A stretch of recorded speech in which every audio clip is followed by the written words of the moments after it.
Bumulusok sa pinakamababang pagsasara o closing sa loob ng 2.5 taon ang Philippine Stock Exchange kasunod ng inanunsyong reciprocal tariff ng Amerika sa iba't ibang bansa kabilang na ang Pilipinas.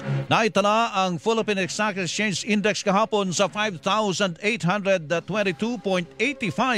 Ayon kay Finance Secretary Ralph Recto, bagamat mababa ang 17% na taripa na ipapataw ng Amerika sa Pilipinas, posibleng maapektuhan ang bansa ng paghina ng pag-ikot ng ekonomiya ng mundo.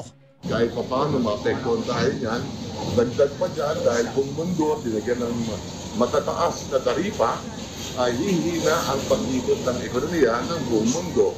So sigurado lahat tayo apektado dyan. Ang tinig ni Finance Secretary Ralph Recto, pero pagkakataon niya ito para mahikayat ang mga dayuhan na mag-manufacture sa Pilipinas sa halip na isa ibang bansa.